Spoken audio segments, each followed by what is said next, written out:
शिवसेना असो की आता काँग्रेस, नारायण राणे यांनी नेहमीच आपलं महत्त्व कायम ठेवलंय. शिवसेनेत असताना बाळासाहेबांचा एक कडवा शिवसैनिक अशी त्यांची ओळख होती. शिवसेनेत बंड करून काँग्रेसमध्ये दाखल झाले तेव्हा ते मुख्यमंत्रीपदाचे दावेदार म्हणूनच. राणे यांची राजकीय कारकीर्द शिवसेनेसारख्या आक्रमक पक्षातून झाली, त्यामुळे आक्रमकता हा त्यांचा स्वभाव गुण.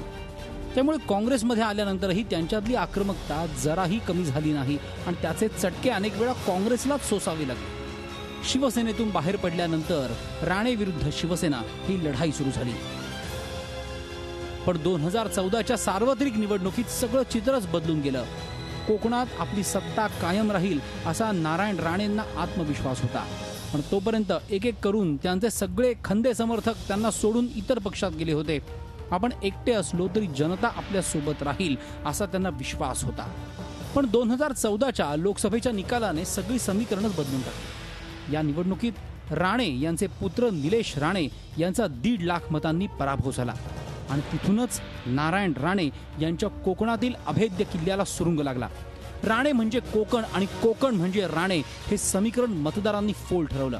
पुत्र निलेश राणेंचा पराभव झाल्यामुळे राणेंना मोठा धक्का बसला. मुंबई महापालिकेच्या राजकारणापासून केवळ विजयाची सवय झालेल्या राणेंनी कधीच पराभवाचं तोंड बघितलं नव्हतं.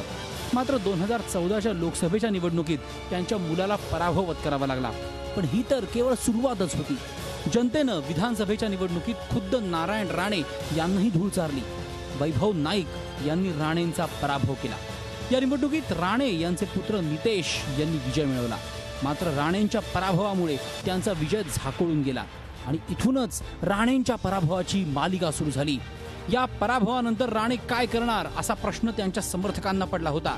कारण राणे शांत बसणाऱ्यांपैकी नव्हते. अशातच वांद्र्यातली पोटनिवडणूक लागली. राणे ही पोटनिवडणूक लढवतील असं कुणालाही वाटलं नव्हतं. पण अचानकपणे राणेंनी निवडणूक लढवण्याचा निर्णय घेतला. यावेळी राणेंनी थेट मातोश्रीच्या अंगणातच शिवसेनेला आव्हान दिलं होतं. शिवसेनेच्या होम ग्राउंडवर राणे सामना खेळणार होते. त्यामुळे अवघ्या महाराष्ट्राचं लक्ष या पोटनिवडणुकीकडे लागलं होतं. या निवडणुकीत राणे विरुद्ध शिवसेना हा सामना पुन्हा रंगला. यावेळी नेमकं काय होणार याची उत्सुकता सर्वांनाच लागली होती. कारण राणे आणि शिवसेना या दोघांसाठी ही निवडणूक प्रतिष्ठेची होती. राणे निवडून आले असते तर उद्धव ठाकरेंसाठी हा मोठा धक्का मानला गेला असता. त्यामुळेच दोन्हीकडून जोरदार प्रचार केला गेला. राणे यांनी काँग्रेसच्या सर्व नेत्यांपासून ते शरद पवारांपर्यंत सर्वांना प्रचारात आणलं.